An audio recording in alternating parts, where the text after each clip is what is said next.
Hi flower friends, my name is Nicole and I own and operate Flower Hill Farm in upstate New York.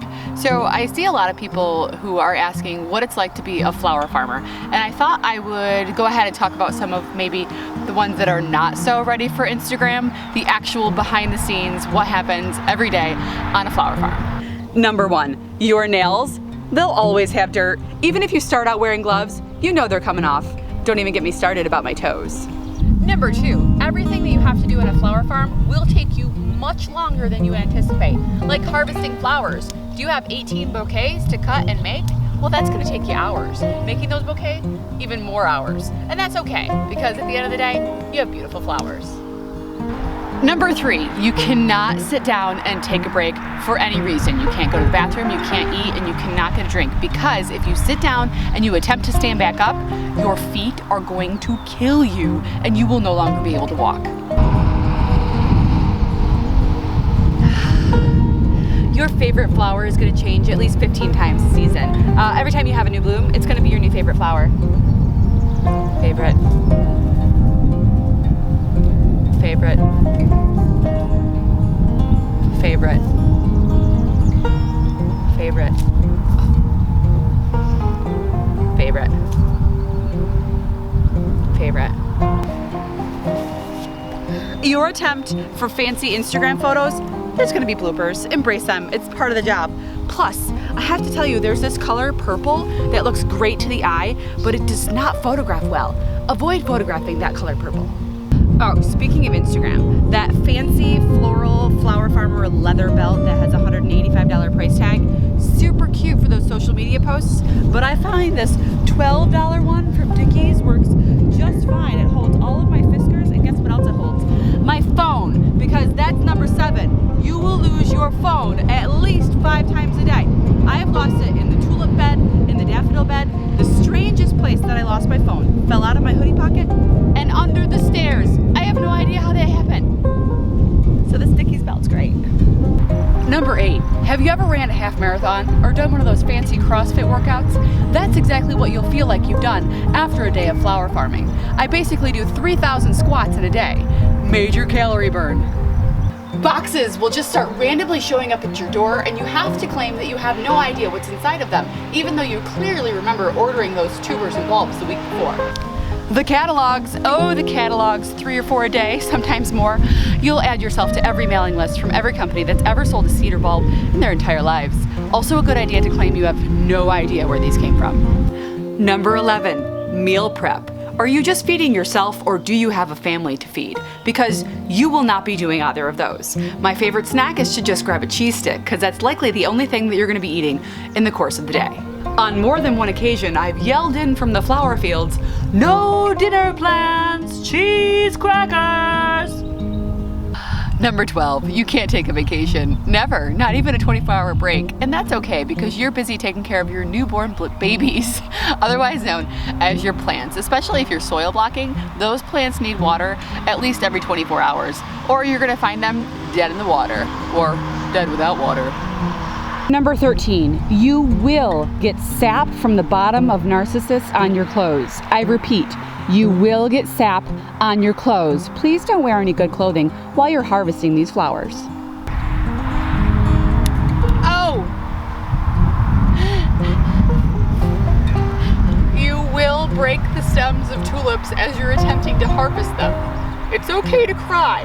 Just get over it and move on. After you've killed a few dozen, you're gonna feel like a murderer, but you're gonna be okay. You get used to the feel of the kill. Ow! They think my toes are food, probably because they're so dirty. You are going to lose friends in this process, mostly because all you want to talk about all day long are things to do with flowers. The sun's in my eyes again, guys. So, oh, there's a cloud. There's a cloud. So, you're going to even bore strangers with the intricate details of things like depth of planting, days to bloom, color variation, new varieties. But really, do you need these friends? If you're boring these people, maybe they weren't your friends after all. And do you really need friends if you've got chickens? I don't think so. Also, make yourself some flower friends. They'll understand. Guys, this one wasn't on the list, but a bee just flew in my hair and it stayed there.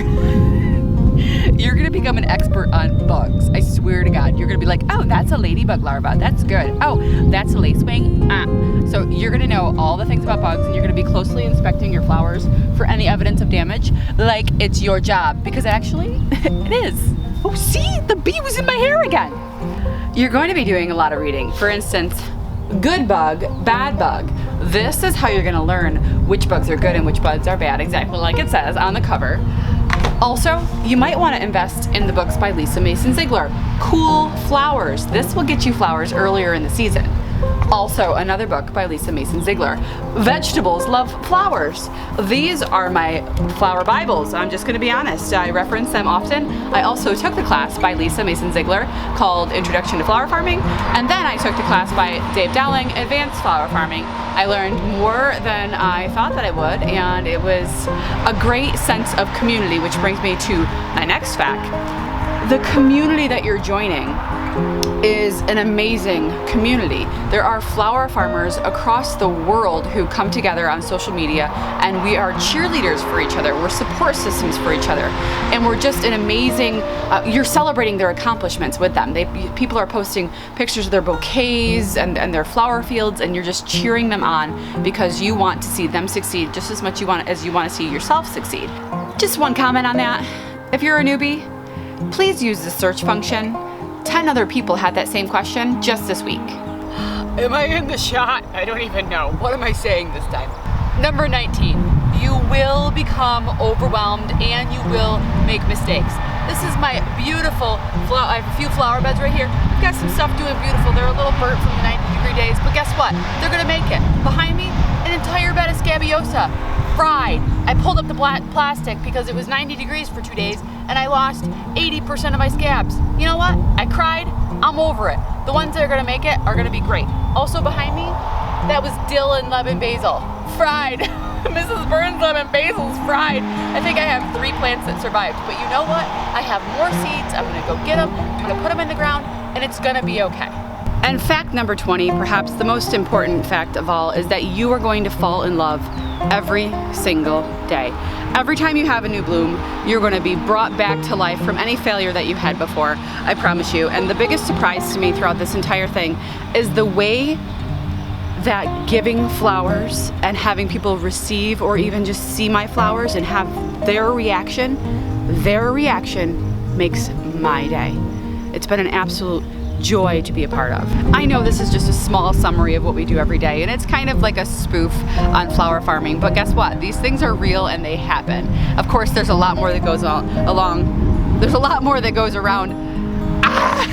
There's a lot more that goes on here at the farm. Wanted to bring some light to the situation and show people that it's not always about those pretty armfuls of photos on Instagram and social media. It's, you know, it's a lot of hard work, and you have to love it. You can't just do it for Instagram. You have to do it because you love it, and it gives you life, and it provides you with the just push to keep going. It's an incredible sense of pride and accomplishment. You are working your blood, sweat, and tears, put in the seeds, put the bulbs in the ground, put the tubers in the ground, fertilize, water, weed. It is your blood, sweat, and tears, and you are doing this because you love it. Not for those Instagram photos, but because you love doing it and you love making a difference, and flowers make a difference in this world. I don't care if it's an essential business or not. They make a difference, and so do you. So best of luck with your growing, and we'll see you next time.